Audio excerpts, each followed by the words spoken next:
Hello, thank you for joining me today. I'm Donna Cameron. I am one of Mitratech's senior regulatory compliance experts. And as we do each month, I want to share with you some of the more impactful items that our Regulatory Operations Center processed over the month of June. So these are items that would have come to us from the federal banking agencies for the most part. And we like to share them with you each month to make sure that you didn't miss anything.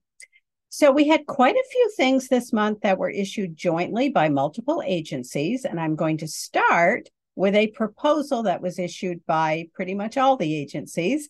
So the CFPB, the FDIC, Federal Reserve, NCUA, OCC joined in.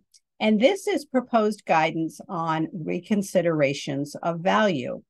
And these are those situations where you may have a deficient residential real estate valuation, and either you or the consumer asks that value be reconsidered.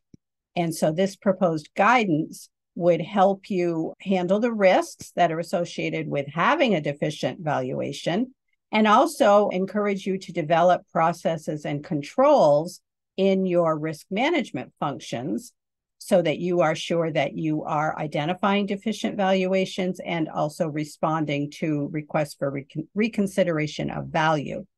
This one has not yet appeared in the Federal Register, so I'm not able to tell you what the cutoff date is for comments on it, but the agencies did announce it.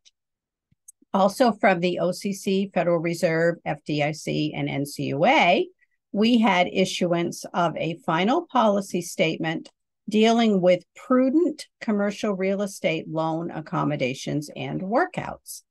This one builds on some existing guidance and also gives you some examples of accounting for commercial real estate loans that maybe have been modified or otherwise had some sort of accommodation or workout. So they did announce that final policy statement.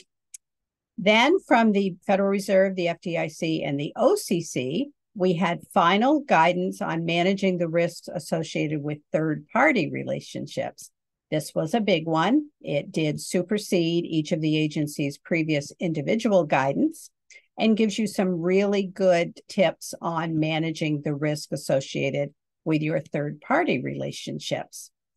And then again, from the OCC, the Federal Reserve, the FDIC, NCUA, CFPB, and the FHFA this time, we had a request for comments on a proposed rule that would implement quality control standards when you are using automated valuation models for mortgages.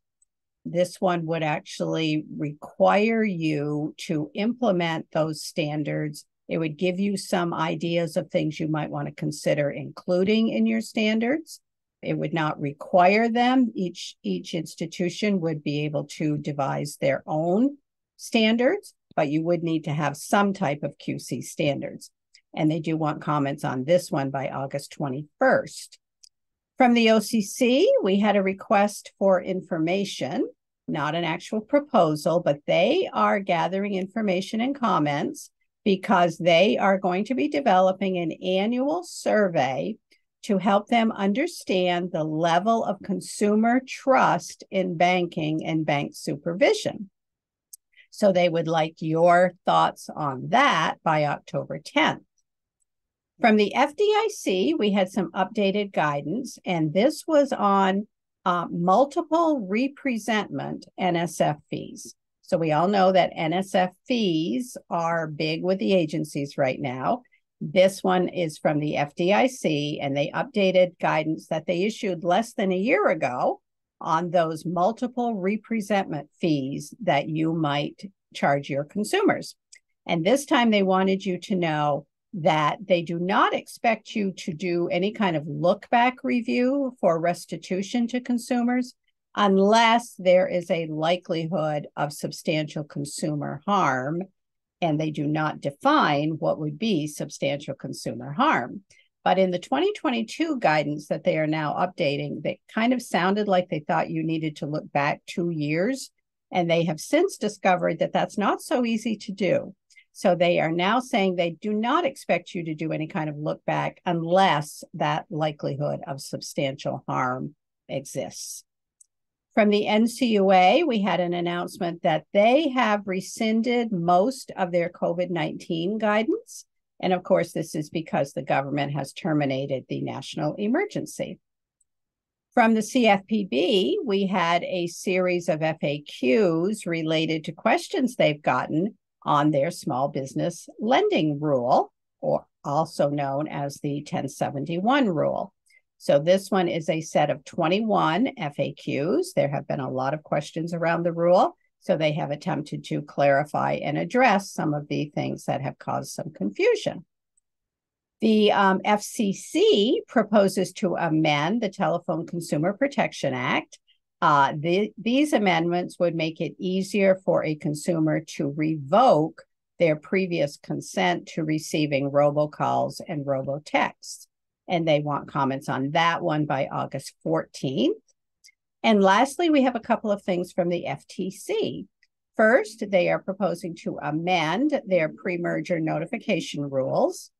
They would be requiring you to submit filings electronically. They would be requiring you to submit additional information with your initial filings. They would also be creating instructions for each of the types of information that they require. And they will want comments on that one by August 28th.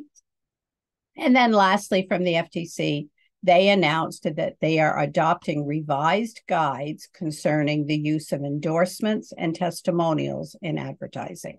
So if you are subject to FTC's advertising rules, they have revised the guides about how you can use endorsements and testimonials. That takes care of June. We are halfway through the year. I hope you're having a great summer, and I look forward to speaking with you again next month.